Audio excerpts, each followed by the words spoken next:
Chapter 2: The Turbulent Teenage Years. Adolescence arrives not as a gentle transition, but as a torrent, sweeping David into a world of new freedoms, risks, and revelations. Chapter 2 traces his journey through canoes, camps, and curtain calls, where the lessons of brotherhood, belonging, and resilience are forged in the unpredictable currents of teenage life. Through triumphs and turbulence, David begins to discover the person he is becoming, shaped by both the shadows and the light of these formative years. Connie, Kari, and the Collapse. Final exam of the soul. 10th grade wasn't just about grades, weed, or hustles. It was about Kari and Connie, the twin gravitational forces of my sophomore orbit. When you're 14 and searching for identity, for belonging, for something that feels like destiny, certain people become planets, large, magnetic, impossible to ignore. The girls who define the year. Kari DeCarlo was fire wrapped in ice, a cheerleader's shine, Peggy Fleming's elegance, Phoebe Cates' smirk and hair with a Cahoe's edge. She was the kind of girl 1970s boys were raised to worship, equal parts dream and danger. She wielded beauty the way boys wielded bravado, a weapon polished by the era's expectations. She knew her power, and she used it. Every smirk from her felt like an invitation. Every jab felt like a test. Every cruel joke felt like permission to hope. I convinced myself her sharpness meant interest, that surviving her ridicule meant I was earning my way to something real. That was the mythology of boys my age. We were taught to chase the girls who hurt us because we thought the hurt meant heat. Connie Smith, on the other hand, was steady, soft-spoken, street-smart, witty in a way that didn't need an audience. She wasn't cruel, unless someone earned it. With Connie, something different stirred in me, something the era rarely acknowledged in boys: vulnerability. With her, connection didn't feel like conquest. It felt like possibility. Connie had layers, depth. She felt real in a world that rewarded facades. The cultural weather of the times. We weren't just teenagers.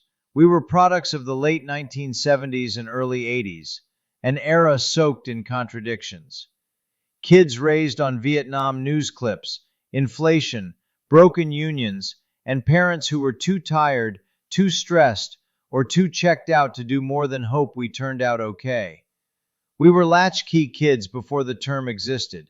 We inherited alcohol as coping, weed as currency, bullying as hierarchy, sex as validation, music as therapy, and danger as a rite of passage. Tom Petty sang about running down a dream. Blondie sang about calling me. The Cars dared me to let the good times roll. And we did. We rolled them right into the ground. The orbit we spun ourselves into. Kari's house, Greenbrier Park, Minsack's farm. These weren't just places. They were ecosystems of teenage rebellion. We smoked joints rolled with shaky hands, listened to cheap tape decks screeching out our soundtrack, and drank whatever we could steal or scavenge. Nights bled into mornings. Reality blurred into fantasy. But beneath the laughter, beneath the weed haze and the bottle-passing bravado, I was drowning. My fantasies of hayfields and sleeping bags with Kari or Connie were fantasies.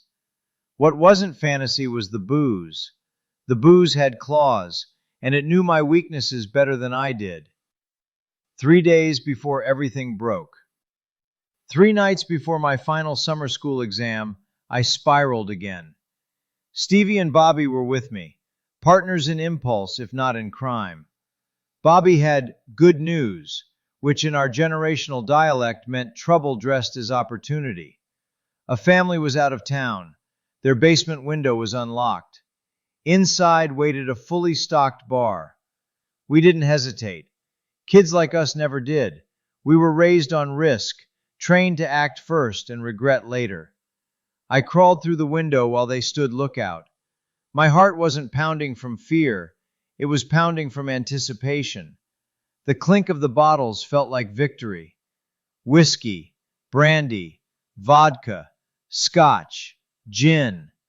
5 trophies of my decline. We smuggled them out like bandits and buried them behind Kari's house. A teenage treasure cache waiting to be dug up and devoured. For them, it was a score. For me, it was validation. Proof that I could supply, impress, belong, that I was still coach. But the truth? Every bottle was its own countdown, every swallow its own confession. What I wanted versus what I had. What I wanted, Connie's steadiness, Kari's fire, a real place in their orbit. What I had, addiction creeping into my bones, paranoia breeding like mold, a reputation I didn't know how to sustain. And what I feared, that everything I'd built was nothing more than smoke and teenage mythology, was becoming impossible to ignore. The final exam of the soul. This wasn't just another summer. This wasn't just another drunken mistake or another coach story for the halls. This was an ultimatum from somewhere deep inside me, a warning shot, a crossroads. The test wasn't on paper. It wasn't in a classroom.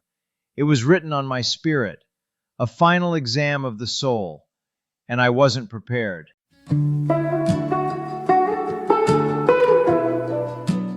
Generational analysis sidebar. Growing up between the cracks. American adolescence, 1978 to 1982.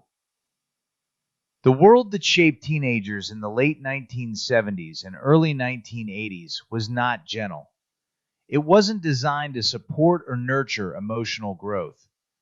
It was a world caught between eras, nostalgic for a stability that no longer existed, and unprepared for the rapid social changes already underway. Understanding the pressures, temptations, and identity struggles of kids like me requires understanding the environment that raised us. 1. The age of the latchkey kid. Dual-income households and rising divorce rates meant many teens grew up nearly unsupervised. Parents weren't absent so much as exhausted, working longer hours, juggling instability, or dealing with their own trauma. Teenagers raised each other. Peer culture became parent culture. Risk became currency. 2. Cocktails of influence. Music, media, and mythology. First generation raised entirely with televised war, scandal, and rebellion. Vietnam reruns, Watergate, and nightly crime reports created a background hum of distrust.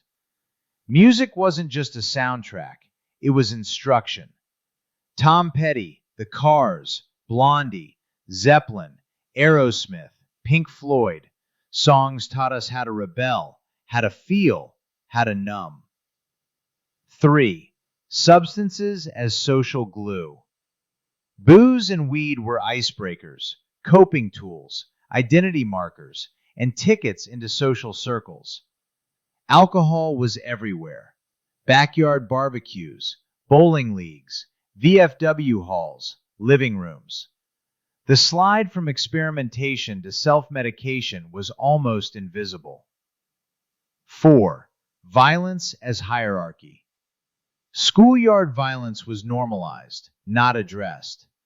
Boys were taught, don't cry, don't complain, don't show fear or weakness.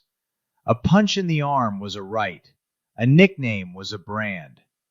Once you wore a brand like Coach, you had to defend it. 5. The illusion of popularity. Popularity meant visibility, not connection.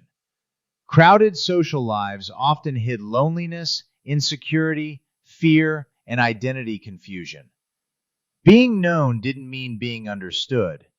Being admired didn't mean being safe. 6. The emotional economy of girls like Kari and Connie. Boys were taught to chase the unattainable, ignore pain, and prove themselves through conquest. Girls performed confidence, hid vulnerability, measured worth through attention, and used sharpness as protection. Kari embodied the cultural ideal: beautiful, icy, unapproachable. Connie embodied its counterpoint: strong, real, emotionally intelligent. 7.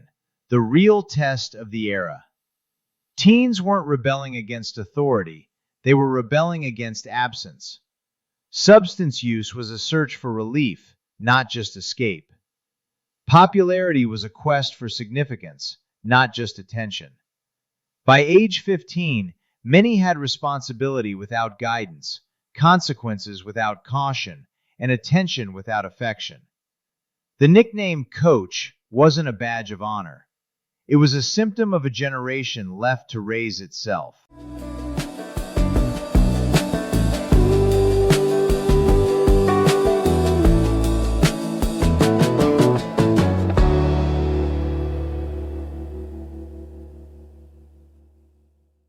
Thank you for spending this time with me, the Pussycat Wizard.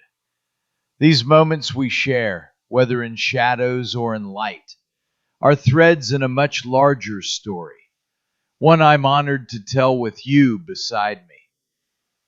As always, the journey continues. The next chapter subsection is waiting, and I'd be honored if you'd walk with me a little further down this road. Until then, keep the wonder alive, and I'll see you in the next episode of Little Did I Know.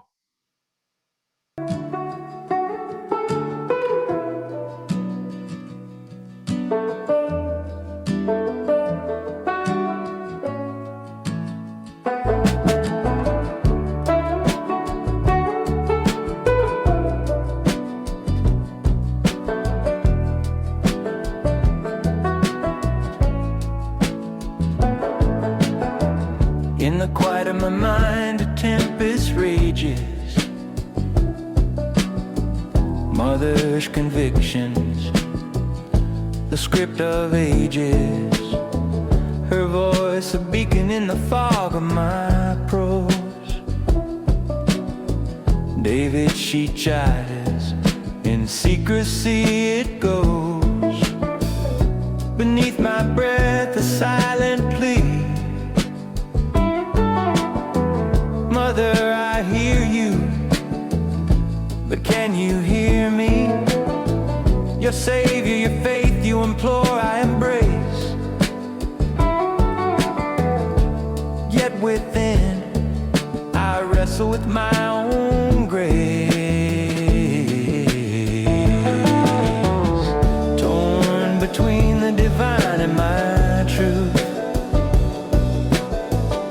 A son's love, a personal sleuth.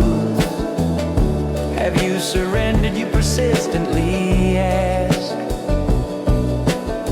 In your version of Jesus, should I bask?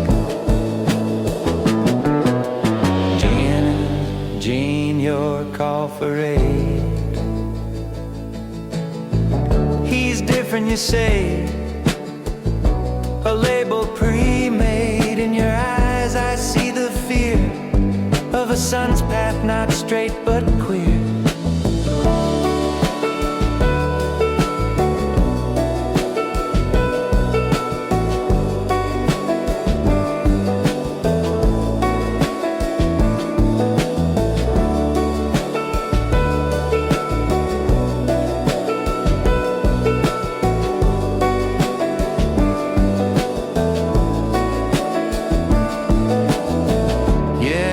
I stand at the crossroads of self. My identity not just a book on the shelf. Mother, your love I'll always hold dear, but my journey is mine. Let this be clear.